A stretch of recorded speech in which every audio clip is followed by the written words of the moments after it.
Hey, it's me, Dr. D, and I'm coming on once again as I digest, as I always do daily. And that's something I want to drop to you a word of advice and consideration that every day when you wake up, you should digest what it is that you've taken in your spirit, in your mind, through the things that you hear and see and the conversations that you have.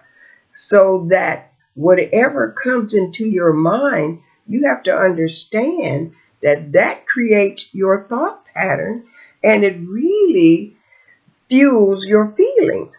So here, I come to take the time to share with you, and I do want to say at this time, I greatly appreciate those of you that do spend your time because time is the true currency of life. Money is just a tool that we use to continue and get us to where we need to be on our journey. So I don't want to belabor the time because I don't want you to just spend it frivolously and don't get anything out of it. One thing I do know, as they say, people have a very short attention span nowadays. And I definitely don't want to break that rubber band of your attention span and have you click off and not continue to listen and hear what I have to say. Because here on Meditation Moments, Language Arts, it's all about words. Why? Because words have meaning and they're creative. And we have to become cognizant of what we say because that really creates your life and the environment that you grow into. We were created by seeds. Each one of us is a seed, and our thoughts are seeds to what we do and the outcome of our life. And we are so blessed to breathe. When you wake up every day, I guarantee you, you were not blessed to have your breath and to be once again among the living, to be miserable or to make anyone else miserable. Okay? Believe me, that is not on the agenda of the Creator. Yes, we all are here for a purpose, and it's time that you understand that your purpose is for the good of humanity. So that's why, as I digest and ponder, words come to mind. And within these last couple of days, there have been two words that have come to mind. And I look at them as the RESPs.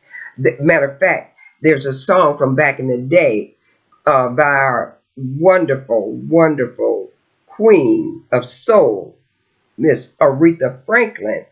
And she had the song RESPECT, find out what it means to me. And that is one of the words of the RSEPs, respect and responsibility.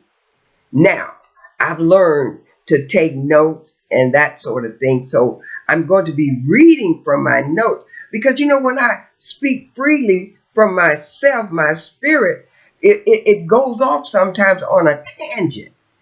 And the passion takes over my ability to be cognizant of time. So if I write it down and make it plain, that way when I get to the end of what is written for this time, I'm done.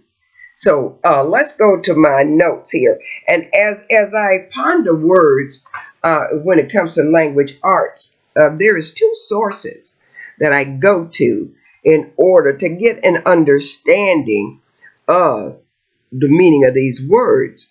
And it's God and Google. And according to Google, it says respect, and this is in the form of a noun, is a feeling of deep admiration for someone or something, elicited by their abilities, qualities, or achievements. It's also due regard for the feelings, wishes, rights, or traditions of others.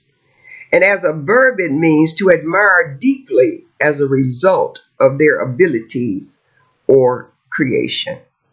All right? Or qualities, I should say, of what they do. And biblically, respect, it goes a little deeper. It's a principle of reverence and deference due to God, to authority, and to one another because of our God given position and image. Respect isn't just earned, it's commanded as a way to honor God. It's expressed through humility, submission, and valuing others as being His creation, as well as understanding and respecting the fact that so are you. We each are. Okay? So, therefore, even to that point in time, you have to have a respect for yourself. And you say, well, what do you mean by that? When you learn to live with integrity, knowing to be true to who you are, and don't fake it till you make it, and all of that, then you're respecting who you are, because know that you were created for the good of humanity. You were created for a good purpose.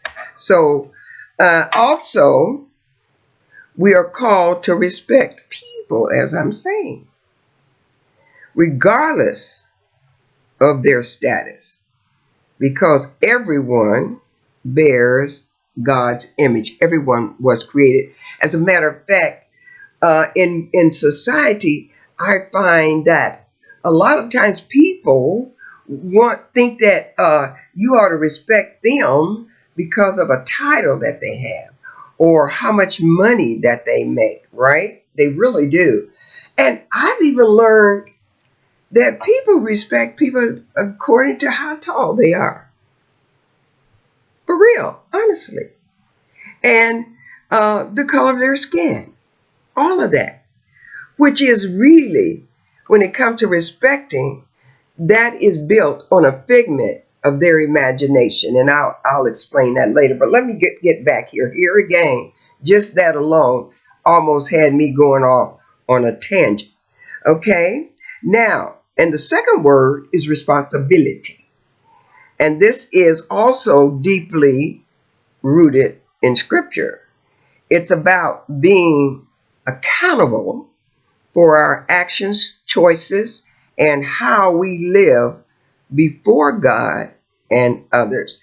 And for me, when you start digesting, everything is important, more so on the spiritual digestion than it is on the natural digestion.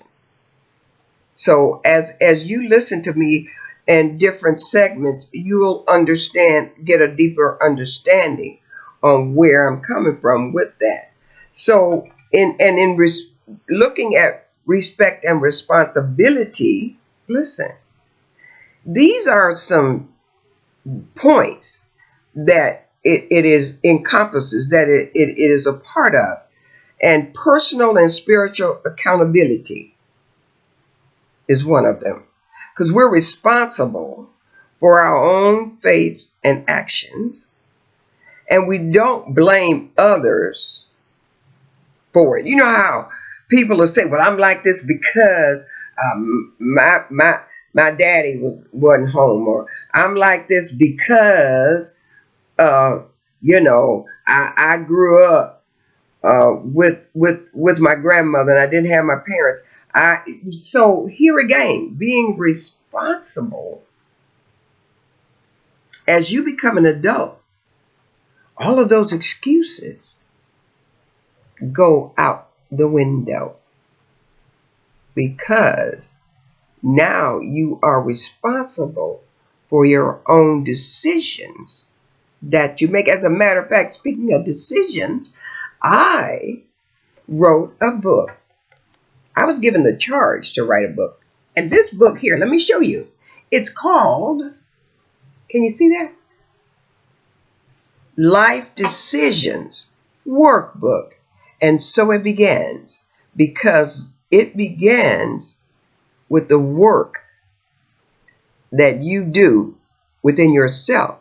Because whenever you're given the authority to breathe, then it is up to you to make the proper decisions. Okay, let me hurry up, because I'm going into the double-digit time frame, and I, like I said, I don't want to bore your patience. I want you to be willing to come back again. And I'm just going to highlight other principal parts of understanding respect and responsibility. Admitting and correcting wrongs. Living by God's commands. Caring for others. Contributing to community. Integrity in leadership and work. As a matter of fact, when you put respect with responsibility together, they are actually ingredients of integrity. So here again, as you grow into being who you were purposed and designed and designated to be, you have to walk in integrity. So as I close, I want you to ponder and take this in, and let's make these words a part of your daily walk, so that when you learn how to walk with respect and responsibility, which ends up being a part of integrity, you will be willing to be that awesome person that you were born to be, so that every day when you get up, you'll have the desire to do what it is that you are designated and designed to do, because you're going to ask, show me what I gotta do, because you want to do your part in enhancing the betterment of humanity, and therefore represent, that's another RE word, represent the glory of God, the Creator. And when I say that, let me express this, and then I'm done. When I speak of God, it is what life really is made of. No matter what religion you're taught, it is all about one thing, and that's your life. And there is one creator of each human being's life. With every breath we take, that authority was given to us by the same Spirit, which I refer to as God. It's not religious, it's life. Whether you accept it or not, no matter whether you go by what someone else told you or not, believe you me, when it comes to humanity, we all got here by way of God.